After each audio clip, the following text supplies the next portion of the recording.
साथियों, केंद्रीय श्रम मंत्री ने एक बहुत ही महत्वपूर्ण जानकारी दी है। आपको बता दें, देश में नए लेबर कोड लागू हो चुके हैं 21 नवंबर 2025 से, जो कि पूरी तरह से 1 अप्रैल 2026 से लागू हो जाएंगे।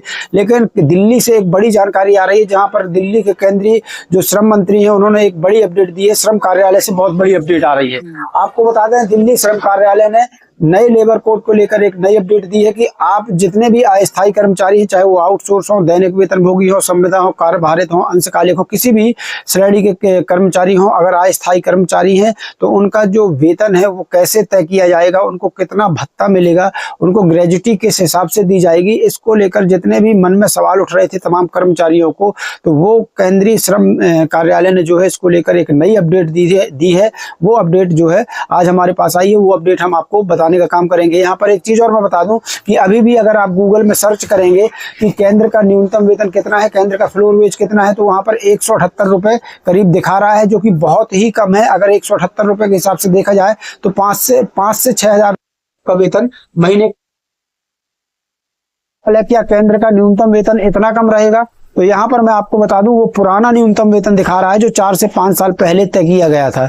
लेकिन क्योंकि अब नए लेबर कोड लागू हुए हैं, नए श्रम कानून लागू हुए हैं, तो नया फ्लोर वेज भी केंद्र सरकार लागू करेगी, जो कि 400 या फिर 400 के ऊपर रह सकता है। चलिए पूरी अपडेट आपको बताते हैं। वीडियो करते हैं शुरू। उसके पहले एक छोटा सा अनुरोध है, वीडियो को लाइक ज्यादा से ज्यादा शेयर कर दीजिए ताकि हर कर्मचारी तक पहुंच सके। अगर चैनल को नहीं किया सब्सक्राइब तो सब्सक्राइब कर लेना, इस पेज को फॉलो कर लीजिए ताकि हर नई अपडेट आपको मिलती रहे। सीधे चलते हैं खबर की तरफ। तो साथियों, यहाँ पर देख लीजिए, नए लेबर कोड को लेकर श्रम मंत्रालय, केंद्रीय श्रम मंत्रालय से बड़ी अपडेट आई हुई है। आपको बताते हैं कि कैसे आपकी सैलरी तय होगी, कैसे वेतन तय होगा आपका, और भत्ता किस हिसाब से मिलेगा, उसमें ग्रेजुटी कैसे तय होगी अब नए लेबर कोड के हिसाब से। तो चलिए देख लेते हैं।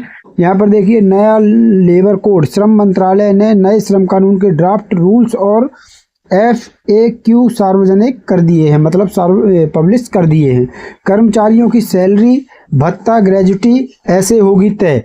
तो कैसे होगी? नया लेबर कोड लागू होने के बाद से नौकरी पेशा लोगों में सैलरी, PF और ग्रेजुटी को लेकर कंफ्यूजन बना हुआ था। इस उलझन को सुलझाने के लिए श्रम मंत्रालय ने नए लेबर कोड्स के ड्राफ्ट रूल्स और उनसे जुड़े सवाल जवाब सार्वजनिक कर दिए हैं। इस ड्राफ्ट में सरकार ने साफ बताया है कि आने वाले समय में कर्मचारियों की सैलरी कैसे बनेगी, वेतन किसे माना जाएगा और ग्रेजुटी की गणना किस आधार पर होगी। स्टेक होल्डर्स को 45 दिन के भीतर अपने सुझाव दे सकते हैं। वेतन की नई परिभाषा, तो वेतन की नई परिभाषा क्या है इसमें दिया हुआ है, वो भी देख लीजिए। ड्राफ्ट में साफ किया गया है कि भत्ते में बेसिक पे, महंगाई भत्ता यानी DA और रिटेनिंग अलाउंस शामिल होंगे।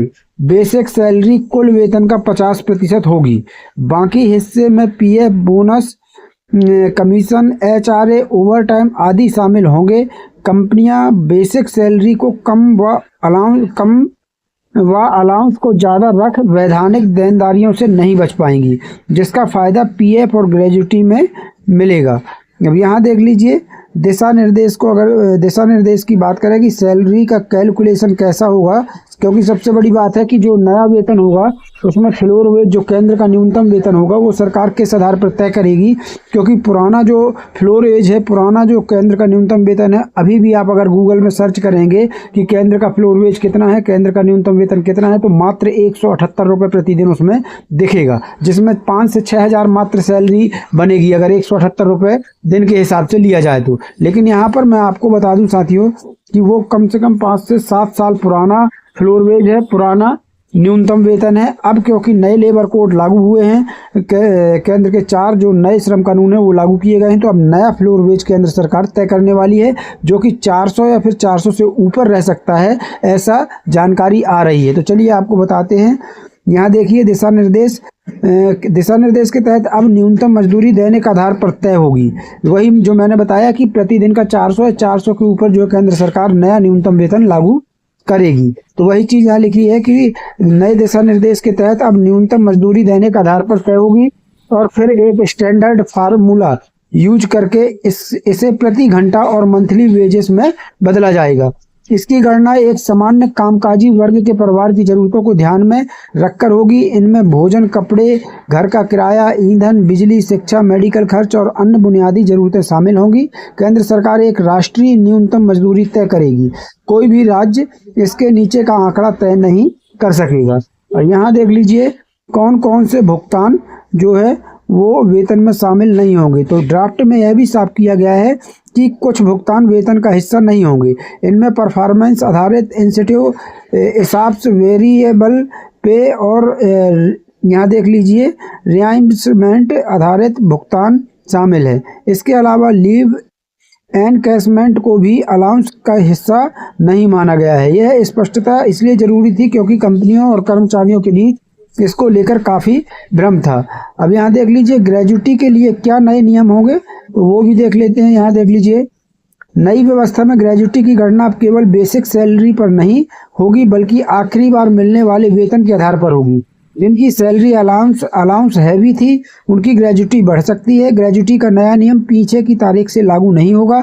यह व्यवस्था 21 नवंबर 2025 से प्रभावी मानी जाएगी। यानी जो कर्मचारी इस तारीख के बाद नौकरी छोड़ेंगे या रिटायर होंगे उन्हें ग्रेजुटी नए नियमों के तहत मिलने वाली है। फिर है साथियों कि किन्हें 1 साल में ग्रेजुटी मिलेगी और किन्हें नहीं मिलेगी, तो ये भी देख लीजिए। यह ग्रेजुटी निम्न स्थितियों में मिलेगी: नौकरी समाप्त होने पर, रिटायरमेंट पर, इस्तीफे पर, मृत्यु या स्थायी अक्षमता की स्थिति में, फिक्स्ड टर्म कॉन्ट्रैक्ट के खत्म होने पर और केंद्र सरकार की ओर से नोटिफाई किए गए अन्य मामलों में। फिक्स्ड टर्म कर्मचारियों को 5 साल इंतजार नहीं करना होगा। उनका कॉन्ट्रैक्ट पूरा होता है तो 1 साल की सेवा के बाद ही ग्रेजुटी का हक जो है उनको मिल जाएगा। दोस्तों फिर यहाँ देख सकते हैं कि ओवर टाइम को लेकर क्या कुछ है, तो वहाँ देख लीजिए। ओवर टाइम सप्ताह में 48 घंटे से ज़्यादा काम करने पर कर्मचारियों को ओवर टाइम के लिए दोगुनी मजदूरी देनी होगी। इसके अलावा लगातार 10 दिन से ज़्यादा काम नहीं कराया जा सकेगा और बदले में रेस्ट डे देना अनिवार्य होगा। रात की शिफ्टों के लिए वेतन की गणना भी खास तरीके से होने वाली है। तो दोस्तों ये बड़ी जानकारी जो है आ रही थी जो आपको हमने अपडेट किया है। इसमें आपको सबसे मुख्य बात बता दें, जो यहाँ पर कई कर्मचारियों का भ्रम रहता है कि अब नया फ्लोर वेज, नया केंद्र का न्यूनतम वेतन जो है केंद्र सरकार कैसे तय करेगी, आखिर सैलरी कितनी होगी। तो वो मैंने बताया कि अब नया फ्लोर वेज जो है लागू होगा। केंद्र सरकार नया फ्लोर वेज लागू कर सकती है जिसके हिसाब से आपका वेतन बनेगा जो कि 400 या 400 से ज़्यादा नया फ्लोर वेज यानी प्रतिदिन का 400 रुपये या 400 से ज़्यादा जो है प्रतिदिन का न्यूनतम वेतन केंद्र सरकार तय कर सकती है। और उस न्यूनतम वेतन से कम जो है देश का कोई भी राज्य न्यूनतम वेतन नहीं दे पाएगा। तो ये बड़ी अपडेट आ रही थी जो हमने अपडेट यहाँ पर आपको बताई है। अब साथियों यहाँ पर एक चीज़ और मैं अपडेट आपको कर दूं कि 1 अप्रैल 2026 से पूरे देश में पूरी तरह से नए लेबर कोड लागू कर दिए जाएंगे, क्योंकि जो 21 नवंबर 2025 को लागू किए गए हैं वो पूरी तरह से नए श्रम कानून लागू नहीं किए गए। इसके लिए आपको 1 अप्रैल 2026 तक का इंतजार करना होगा।